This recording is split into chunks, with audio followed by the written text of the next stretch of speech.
G'day traders. Now, firstly, I'd like to apologize to all of you that have been trying to access the website.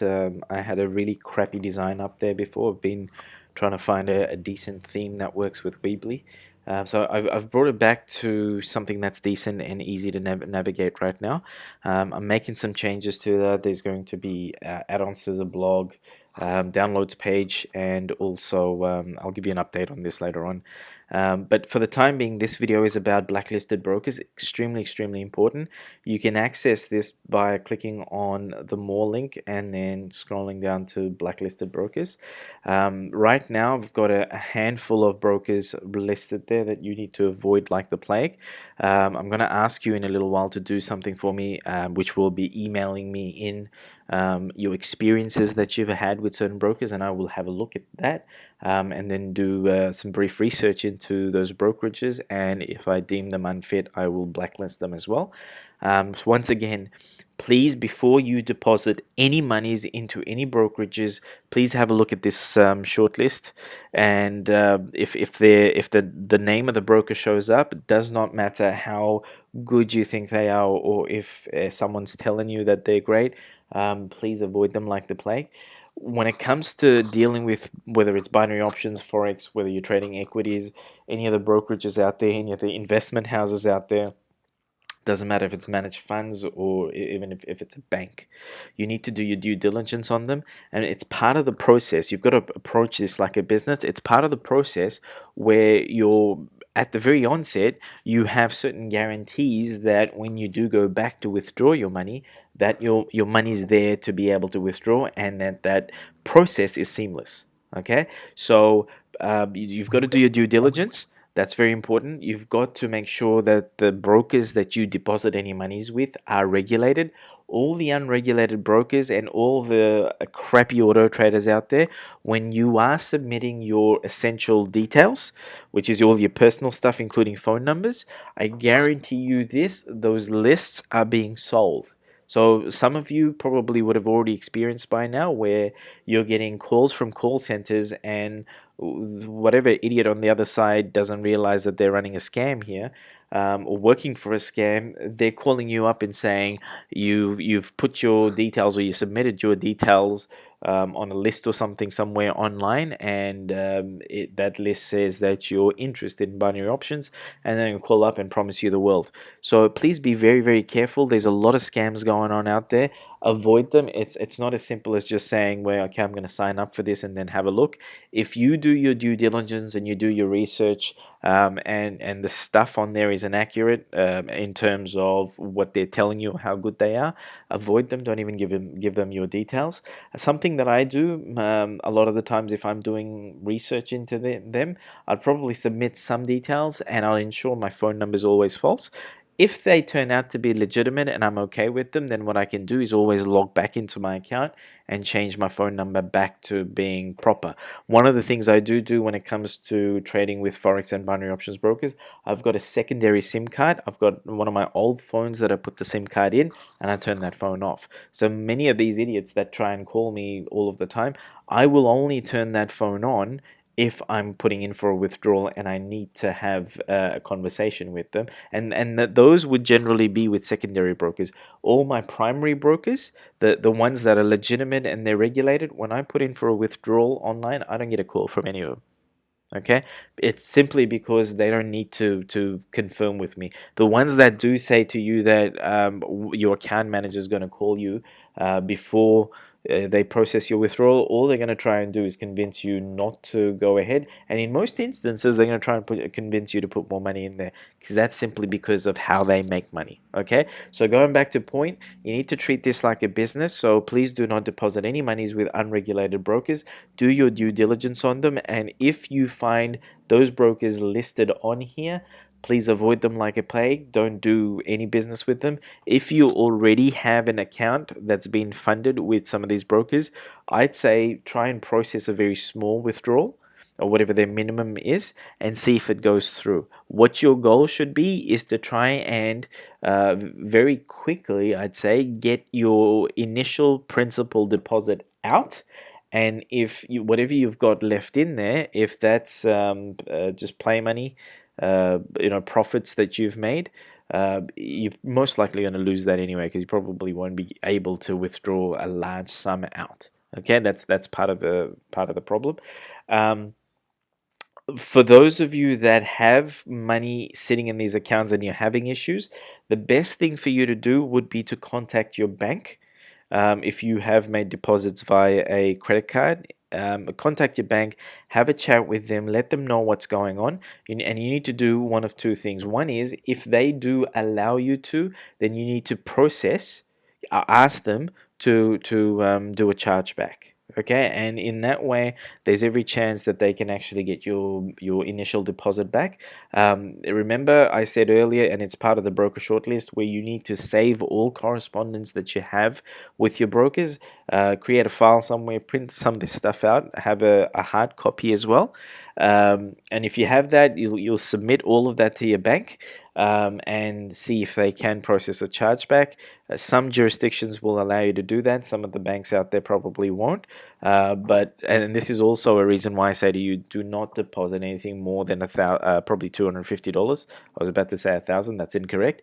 Nothing more than $250 or so whenever you are making any deposits, and then build that up. If you're a decent trader, you'll have the ability to build that up, withdraw your initial deposit, and then play with whatever's left. Okay, but if you're putting thousands of dollars in there, there's every chance that you're going to lose that cash. So try and process a chargeback, and even if your bank is not able to process a chargeback, ask them to put the name of this broker down on their flag list. Usually most solid institutions like banks will actually have a flag list or a short list that is blacklisted, and what that generally means is that if anyone else, a customer of this bank, tries to deposit monies into these brokerages, what will happen is that transaction will be stopped by the bank, and then they'll have a look into it. And in most cases, look, if you've been scammed and the bank says I can't do anything about this, you can actually help someone else from not being scammed. Okay, so try that, guys. This is really the only way we're going to be able to stop these scammy brokers in their tracks. Something that I'd like you guys to do now, I'm sure many of you have had bad experiences with a lot of the brokers that you've dealt with.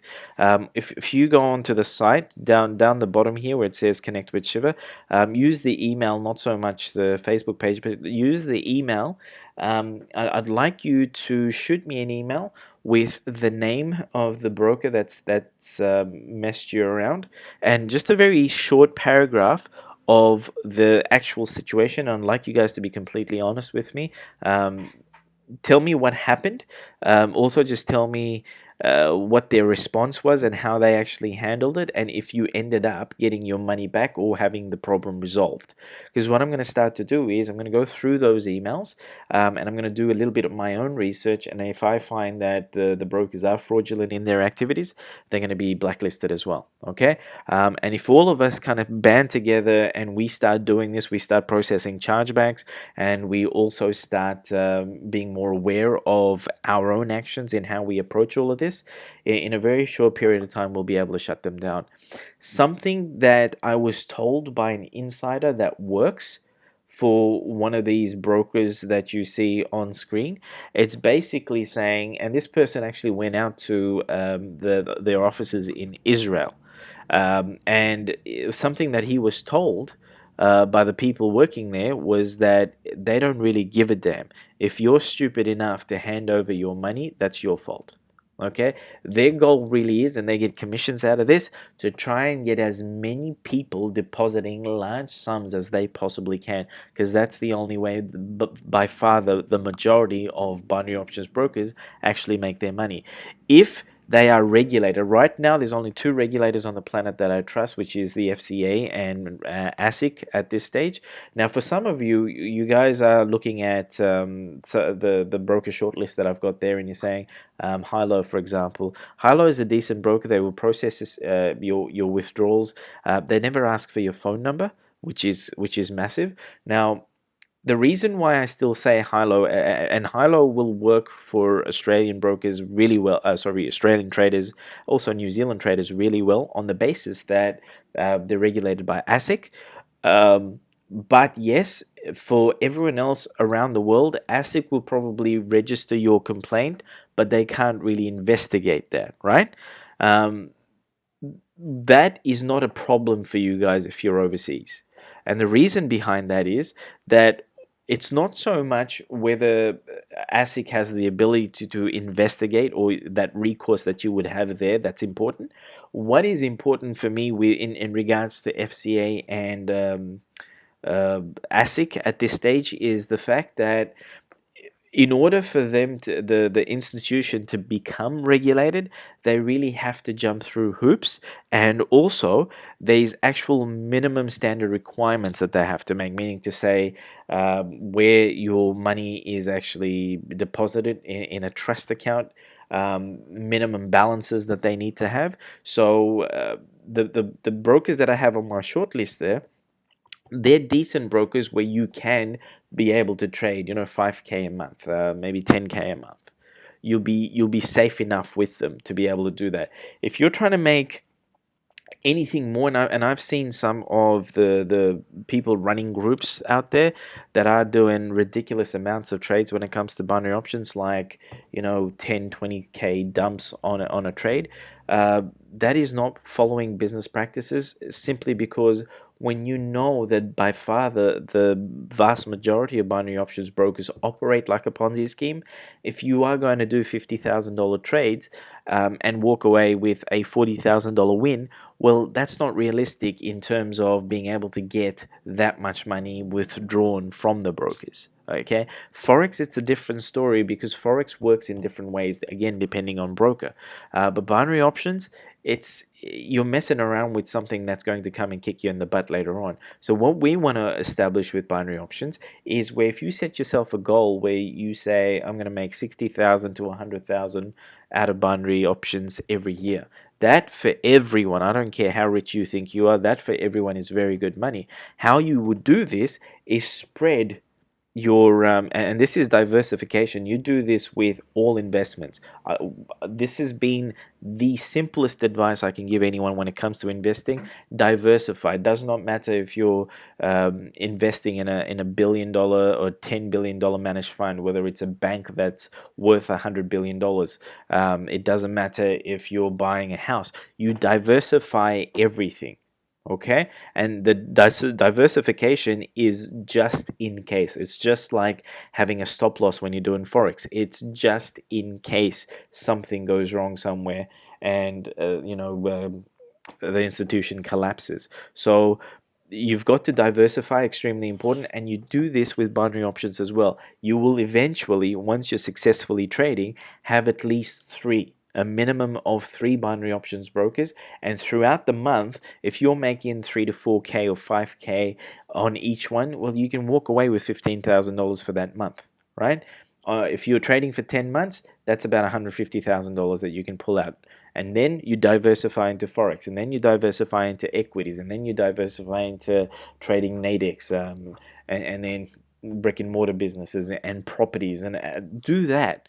Set yourself a goal, of over 3 years that you're going to hit a specific dollar value. Do something along those lines. But coming back to the broker shortlist, it's extremely important. Way too many of you are jumping into trading with brokers that at the onset they seem too good, but when you're trying to withdraw and stuff, nothing's going to happen. I'll give you a couple of examples. G options, one of the biggest scams that has ever existed, and I still see this being placed on approved broker lists with some of the groups out there. Yes, they're going to make money out of this because they say, well, if you sign up through us, you're going to get access to the group. Don't do that. If any of those groups are saying to you to do this and you think that this group is decent because you're going to learn something from that, contact the owners and ask them, is there a paid entry fee? Okay, even if you're going to fork out, say, $200 for a permanent entry into the group for however long, please do that as opposed to dumping another $250, $300, $500 into a brokerage that they say is good. In most instances, you're not going to get your cash back. All right. If you see any of these brokers on my blacklisted broker list, there's every chance that there's going to be times where you might get a withdrawal, but there's going to be every chance that you're going to get scammed eventually. Okay, so please avoid them. And once again, if you've had experiences, shoot me those experiences via email down here, and I will start expanding on this list. And there's more that I've got written out here that I'm going to be adding to that. But once again, avoid them like the plague. Start contacting your bank, start having conversations with them, start putting those names down with flag lists with institutions all over the world. So these guys will eventually have to shut up shop. Okay. If you hear stories about more and more regulators around the world that are coming into this area and they're looking and scrutinizing binary options trading, that's a very good thing. Eventually, there's going to be more regulation that happens, and because of that regulation, you're going to see more and more brokers that go through the process, especially in countries like Australia, especially in countries like the UK, whereby if the FCA and ASIC start looking at many or more of these brokers, then we've got more of a chance to be able to trade with brokers that are decent. Okay. All right. So that's it for this video, and I'll get on to the next one. All right.